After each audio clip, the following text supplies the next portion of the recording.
I was putting away a little fabric cluster and I thought I would film my fabric cluster book. Here's just one and I'll show you what I do with this. This book was inspired by two ladies and I just thought it was a great idea, so I just put my own spin on it.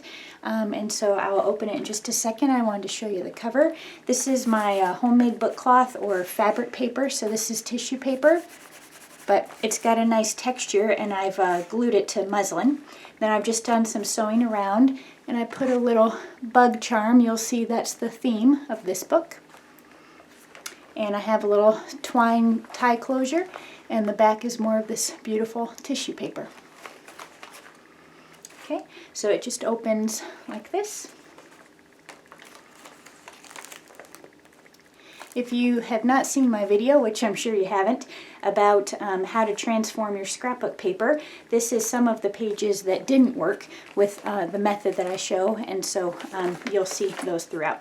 So the way this works is I just keep some spare safety pins here, and this is a project I want to play around with. And what I've done is sort of mimicked clothespins, clotheslines throughout. And so similar to what the ladies were doing, except I've done some eyelets, and because the paper is glued together, you don't see the backs of them. So anyway, I'll walk you through, but all I do to fill this is grab an empty safety pin and put them in. So these are some homemade fabric beads here. And then otherwise, the rest of this book is all just plain fabric clusters. So for example, I would put this little cluster on a safety pin and just hang it right here. So the way I've organized this book is all the completed clusters, which means they have some sort of focal point, are to the front, and in the back are ones that need to be completed. So that's kind of how I've organized it. So here are my little bird clusters. I have some little flower clusters. So they're super easy to just take the safety pin right off. And the reason I came up with this is because I really liked Gail, I'm not sure if I'm saying her last name correctly, Augustinelli. I liked her idea of the removable pieces, but I didn't want to have to keep making books because I actually use all of my scrapbook paper. So I wanted to have this last for a while. So I came up with the eyelets and the twine, and I have them hang. So anyway, this flips. Here's some more finished clusters. So you can see I have room for some more. So this kind of gives me an idea about what I've already created that's finished and needs to be used. I don't do a lot of mass making, so I don't have a lot of fabric clusters to manage. But I was going through some old sewing projects, especially some quilting projects, which you'll see in the back, and I wanted a nice space for them. Oh, go on, bug.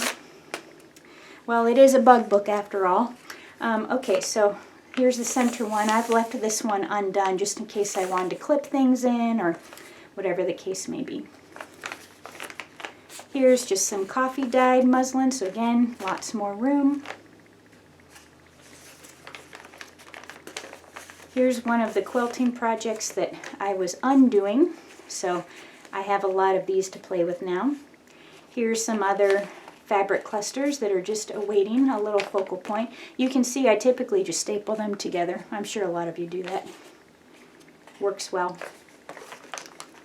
And then here's the last page in the book, and here are just some more finished ones, and here's some with just text and a couple ready to be stamped. Oh, we have two little bugs in here. Well, everyone, I'll leave you with the bugs in the bug journal.